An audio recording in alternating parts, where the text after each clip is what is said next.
Hello नमस्ते, I am Deepali Goyal. स्वागत करती हूँ आप सभी का साइंस मैजिक पर। तो स्टूडेंट्स, जैसा कि आप सभी को पता है, हम लोग चला रहे हैं हमारी रेलवेज की सीरीज, जिसमें है आज हमारा फोर्थ मीटअप, यानी कि आज चौथी वीडियो है जिसके अंदर हम रेलवेज के क्वेश्चंस को डिस्कस कर रहे हैं।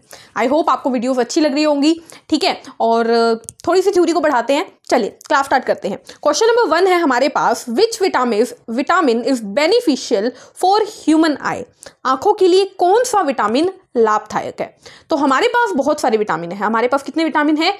6 विटामिन है। लेकिन उसमें से अगर कोई आपसे पूछ ले कि आपकी आंखों के लिए सबसे जरूरी विटामिन कौन सा है, तो बताओ आंखों के लिए कौन सा फल या सब्जी सबसे ज्यादा महत्वपूर्ण है? तो हम बोलते हैं कि गाजर, यानी कि कैरेट जो है वो बेस्ट होता है आंखों की रोशनी के लिए। तो बस गाजर में क्या होता है? विटामिन ए होता है स्टूडेंट्स गाजर में। तो विटामिन ए जो है वो हमारी आंखों के लिए बहुत जरूरी विटामिन है, ठीक है। इसके अलावा स्टूडेंट्स कितने विटामिन होते हैं हमारे पास? तो देखो हम याद करते हैं कैसे। 4 तो होते हैं KEDA यानी कीड़ा, और 2 होते हैं BC, ठीक है। कीड़ा होते हैं जो कि फैट यानी कि वसा में घुलनशील होते हैं, और B और C होते हैं जो कि वाटर यानी कि जल में घुलनशील होते हैं। याद है ये बात?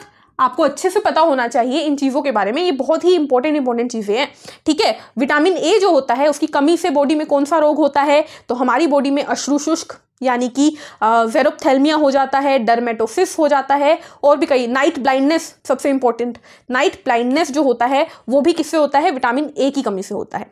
क्लियर? अगले क्वेश्चन पे चलते हैं। Sound wave can not propagate through. ध्वनि तरंगे किसमें यात्रा नहीं कर सकती? तो साउंड वेव जो होती है स्टूडेंट्स, उन्हें चलने के लिए कोई ना कोई मीडियम चाहिए होता है, यानी कि कोई ना कोई माध्यम चाहिए होता है। यानी कि सॉलिड में भी ट्रांसफर होगी, लिक्विड में भी ट्रेवल करेगी, गैस में भी ट्रेवल करेगी। लेकिन जहां पर कोई मीडियम ही नहीं होगा, कोई माध्यम ही नहीं होगा, वहां पर साउंड वेव ट्रेवल नहीं करेगी। यानी कि आप आंसर क्या दोगे? आंसर दोगे वैक्यूम, यानी कि निर्वात में साउंड वेव ट्रेवल नहीं करती, निर्वात में नहीं घूमती साउंड वेव, ठीक है। फॉर एग्जाम्पल देखो, अगर हम चंद्रमा पे खड़े होकर बातें करेंगे ना, मैं आपको चंद्रमा पे खड़े होकर आपसे बातें कर रही हूं, तो आपको मेरी आवाज ही नहीं सुनाई देगी।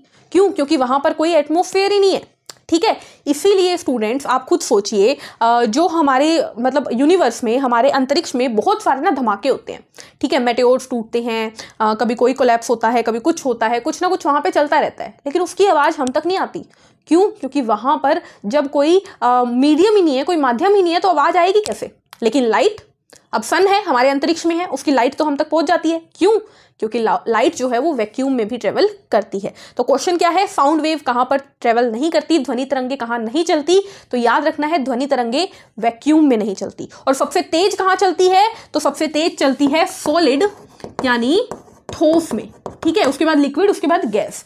नेक्स्ट क्वेश्चन नंबर 3 है, in which vitamin cobalt is found. Cobalt किस विटामिन में पाया जाता है? तो विटामिन B12 में कोबाल्ट पाया जाता है। B12 का नाम अगर कोई आपसे पूछ ले, B12 एक बहुत इंपॉर्टेंट विटामिन है। पहली बात तो मैं बहुत बार बोलती हूं, इसका नाम होता है स्टूडेंट्स सायनो। नाम में ही देखो कोबालमीन, नाम में ही क्या है? कोबाल्ट है, ठीक है। तो साइनोकोबालमीन क्या होता है? विटामिन B12 होता है। और जो विटामिन B12 है वो हमारी बॉडी के लिए बहुत जरूरी है। आजकल जो सबसे जनरली इंसानों में, लोगों में ये दिक्कत देखने को मिली है कि बाल उम्र से पहले ही सफेद हो जाते हैं, ठीक है, व्हाइट हेयर्स ग्रो करने लग जाते हैं। उसे बोलते हैं स्टूडेंट परनीशियस अनीमिया। क्या बोलते हैं? Pernicious anaemia. और वो इसी विटामिन B12 की कमी से होता है, याद रखिएगा, ठीक है। ठीक है, बात समझ में आ गई? विटामिन B12 कहाँ से मिलता है? तो दूध, दही, मक्खन, पनीर, इन सब से मिलता है, ठीक है। अगला क्वेश्चन नंबर 4 है हमारे पास, anaemia caused due to the deficiency of. Anaemia किसकी कमी से होता है? तो अनीमिया जो होता है स्टूडेंट, वो लोहे की, आपकी अगर ब्लड में आयरन यानी लोहे की कमी हो जाए ना, तो हो जाता है क्या? तो हो जाता है अनीमिया यानी कि अरक्तता, ठीक है। अब एक बात और सुनो, कई बार क्या होता है, ऑप्शन में आयरन होता ही नहीं है। तो आपको पता होना चाहिए, क्या पता होना चाहिए स्टूडेंट्स, कि हमारे ब्लड में, ठीक है, हमारे ब्लड में क्या होता है? देखो हमारे ब्लड में कुछ होता है लिक्विड पार्ट, ज्यादा डीप बात नहीं करूंगी, ऊपर से बता रही हूं। कुछ होता है सॉलिड पार्ट, लिक्विड पार्ट यानी तरल, जो कि होता है प्लाज्मा। कितना? 55%। ये भी क्वेश्चन आ जाता है कि ब्लड में प्लाज्मा कितना होता है? 55%, सॉलिड 45%। कौन कौन से? 3 प्रकार के। एक होती है लाल रक्त कोशिका यानी आरबीसी, एक होती है सफेद रक्त कोशिका यानी डब्ल्यूबीसी, और एक होती है बिंबाणु यानी कि प्लेटलेट। प्लेटलेट तो जब कोई चोट लग जाती है तो क्लोटिंग यानी जो पपड़ी से आ जाती है ना वो करता है, थक्का जमाता है। डब्ल्यूबीसी हमारी बॉडी की आर्मी है, ठीक है, लड़ाई करती है कोई भी गलत आ जाए तो। आरबीसी जो होती है स्टूडेंट वो कुछ इस तरीके की होती है, बाइकनकेव, द्विअवतल। इसके ऊपर पड़ी होती है बहुत सारी हीमोग्लोबिन, ठीक है। इस हीमोग्लोबिन के अंदर क्या होता है, अब स्टोरी शुरू होती है।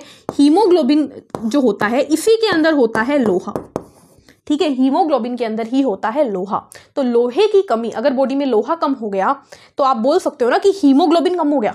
तो कई बार क्या होता है, क्वेश्चन में लिखा होता है कि अनीमिया क्यों होता है, ऑप्शन में लिखा होगा हीमोग्लोबिन की कमी के कारण, तो आप उसे ठीक कर दोगे। बात समझ में आ गई? तो लोहे की कमी या हीमोग्लोबिन की कमी क्या करेगी? अनीमिया कर देगी, यानी अरक्तता कर देगी, ठीक है। आरबीसी डब्ल्यूबीसी प्लेटलेट बनते कहाँ पे भाई, किसी को पता है? अस्थि मज्जा यानी कि बोन मैरो के अंदर बनते हैं। नेक्स्ट क्वेश्चन आता है, विच acid is present in lemon? नींबू में कौन सा अम्ल पाया जाता है? तो नींबू में मिलता है स्टूडेंट्स, नींबू का खट्टा खट्टापन होता है ना, सिट्रिक एसिड। सिट्रिक एसिड यानी कि सिट्रिक अम्ल मिलता है नींबू में, इसीलिए ना नींबू जैसे फ्रूट्स को सिट्रिक या सिट्रस फल कह देते हैं। क्या कह देते हैं? सिट्रस फल। नींबू में वीक एसिड होता है, ये दुर्बल अम्ल, सिट्रिक अम्ल, ठीक है। चलिए अगले क्वेश्चन पे चलते हैं। What is the major component of atmospheric air? वायुमंडल हवा में मुख्य घटक क्या है?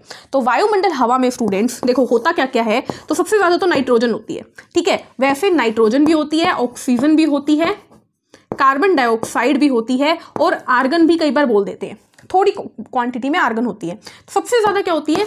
नाइट्रोजन पाई जाती है।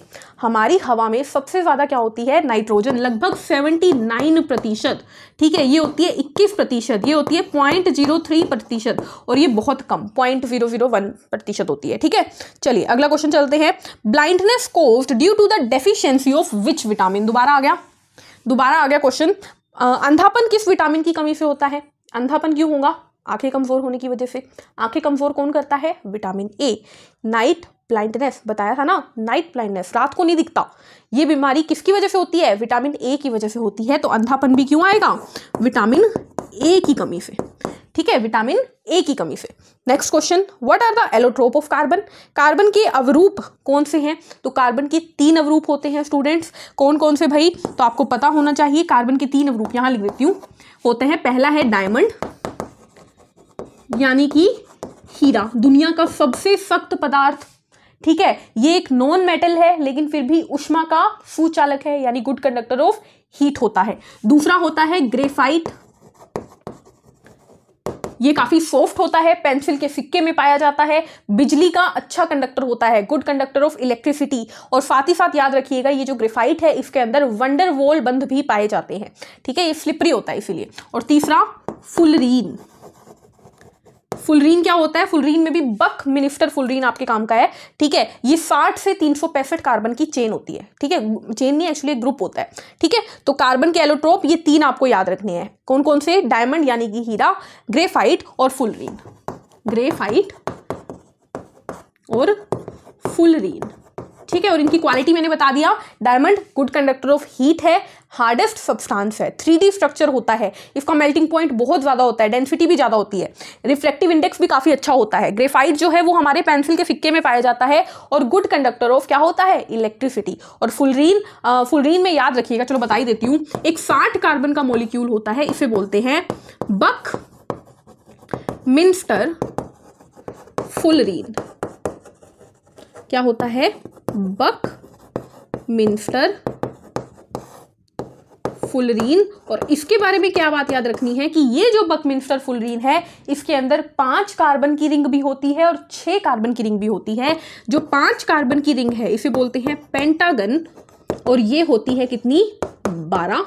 और जो 6 कार्बन की रिंग होती है इसे बोलते हैं हेक्सागन, ये होती है 20। मैंने एक तरीके से ना आपको एलोट्रोप टॉपिक करवा दिया, इंपॉर्टेंट पार्ट, ठीक है। Next question, what is the largest bone in our body? हमारी बॉडी में, हमारे शरीर में सबसे बड़ी हड्डी कौन सी है? तो जांघ की हड्डी यानी फीमर बोन जो होती है वो हमारी बॉडी की सबसे बड़ी हड्डी है, फीमर यानी जांग की हड्डी।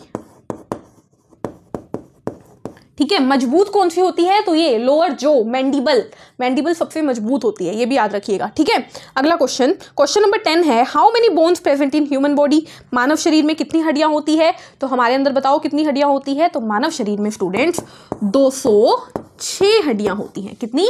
206 हड्डियां होती है। बचपन में 300 हड्डियां होती हैं। ठीक है, चलिए, हड्डियों के अध्ययन को ऑस्टियोलॉजी कहते हैं।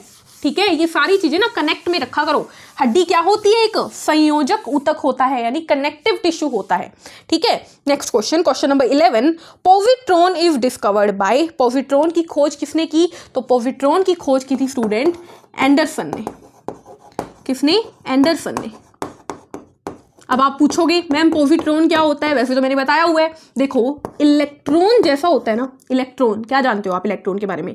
इलेक्ट्रॉन पर चार्ज कितना होता है? 1.6 गुना 10 की पावर 19 माइनस 19। ठीक है, यही होता है। पॉजिट्रॉन जो होता है वो भी बिल्कुल डिट्टो इलेक्ट्रॉन ही होता है, बस इलेक्ट्रॉन पे प्लस चार्ज होता है। ठीक है, यानी माइनस की जगह क्या आ जाएगा? प्लस 1.6। मतलब जितना इलेक्ट्रॉन का वेट है, यानी प्रोटॉन से काफी कम, उतना ही पॉजिट्रॉन का वेट होता है। इसे ना एंटी इलेक्ट्रॉन भी बोल देते हैं, एंटी इलेक्ट्रॉन भी बोल देते हैं पॉजिट्रॉन को, क्योंकि बिल्कुल इलेक्ट्रॉन का अपोजिट होता है। किसने खोजा? एंडरसन ने खोजा। ठीक है, अगला क्वेश्चन, नेक्स्ट क्वेश्चन आता है हमारे पास, at what temperature density of water is maximum? किस तापमान पर पानी का घनत्व सबसे अधिक होता है? तो वाटर की डेंसिटी सबसे ज्यादा होती है स्टूडेंट 14 डिग्री सेल्सियस पर। किस पर? 14 डिग्री सेल्सियस पर वाटर की डेंसिटी मैक्सिमम होती है। क्लियर है? घनत्व सबसे ज्यादा। Next question, who protect earth from the UV rays of the sun? सूर्य की पराबैंगनी किरणों से पृथ्वी को कौन बचाता है? तो सूर्य से निकलती है बहुत ही हार्मफुल किरणें, जिन्हें पराबैंगनी किरणें कहती हैं, जो कि एंटार्क्टिका में गिरी हुई थी। ठीक है, मतलब एंटार्क्टिका के लोगों को इफेक्ट भी किया था उसने, लेकिन उसे हमें कौन बचाता है? ओजोन बचाता है। ओजोन क्या है स्टूडेंट? बताती हूँ भी। ओजोन, देखो, ये हमारी पृथ्वी है। पृथ्वी पे हम जिस जगह पे रहते हैं, हम इसी सरफेस पे खड़े होते हैं। ठीक है, इस जगह को जहां पर हम सांस लेते हैं, ये होती है स्टूडेंट ट्रोपोस्फेयर। क्या होती है? ट्रोपोस्फेयर, यानी शोभ मंडल बोल देते हैं इसे। ठीक है, इसके बाद दूसरी लेयर आती है ये वाली, इसे बोलते हैं स्टूडेंट स्ट्रेटोस्फेयर, यानी समताप मंडल। इसके अंदर ना एक स्पेशल लेयर होती है, ये पूरे पृथ्वी के चारों तरफ लेयर होती है, इसे बोलते हैं ओजोन की लेयर। ये क्या करती है? जब यूवी रेज आती है ना, तो उसको वापस भेज देती है। ये इसकी खास बात है। ठीक है, ओजोन क्या होती है स्टूडेंट? O3 होता है, मतलब ऑक्सीजन के 3 मॉलिक्यूल ओजोन कहलाते हैं। ठीक है, ओजोन डे कब आता है? 16 सितंबर को आता है। ठीक है, चलिए आगे बढ़ते हैं। ये क्वेश्चन भी कई बार पूछा जाता है कि पृथ्वी की कौन सी परत में ओजोन लेयर मिलती है? तो याद रखना है, पृथ्वी की स्ट्रेटोस्फेयर यानी समताप मंडल में ओजोन लेयर मिलती है। ठीक है, हम किस में रहते हैं? तो ट्रोपोस्फेयर में रहते हैं, यानी कि शोभ मंडल में रहते हैं। ओजोन जो होती है वो गैस होती है O3 की, ब्लू कलर की, बहुत ही गंदी स्मेल वाली। ठीक है, अगला question, armature of dynamo is made by? Dynamo का आर्मेचर किससे बना होता है? देखो, डायनेमो क्या करता है, हम उसको मैकेनिकल एनर्जी देते हैं, वो उसे इलेक्ट्रिकल बनाता है। ये डायनेमो का काम है। तो डायनेमो के अंदर ना एक आर्मेचर होता है, यानी कि इस तरीके से ना एक वो होती है, कोयल होती है। ठीक है, वो किसकी बनती है? तो वो बनती है स्टूडेंट कॉपर की, कॉपर की यानी तांबे की। ठीक है, तांबे की। नेक्स्ट क्वेश्चन आता है, which device was used to measure blood pressure? रक्तदाब को मापने के लिए कौन सा यंत्र इस्तेमाल होता है? तो हमारे रक्तदाब को मापने के लिए, हमारा रक्तदाब क्या होता है? 120 और 80 होता है ना, ऊपर का 120 नीचे का 80, और इसकी वैल्यू होती है mmHg में, यानी मिलीमीटर ऑफ पारा। ठीक है, कहाँ क्या डिवाइस होती है? तो डिवाइस होती है स्विग्मो मैनोमीटर। क्या होती है? स्विग्मो मैनोमीटर एक ऐसा यंत्र है जो कि हमारे रक्तदाब को मापता है। ठीक है, अगला क्वेश्चन, विच, अच्छा एक और चीज, रक्त आर्टिफिशियल किडनी, चलिए बीच में बेवजह आ गया, आर्टिफिशियल किडनी को डायलिसिस कहते हैं। ठीक है, question number 16, which blood group is known as universal donor? किस रक्त समूह को सर्वदाता रक्त समूह कहते हैं? यानी वो सबको रक्त दे सकता है, सर्वदाता है यानी दानी है।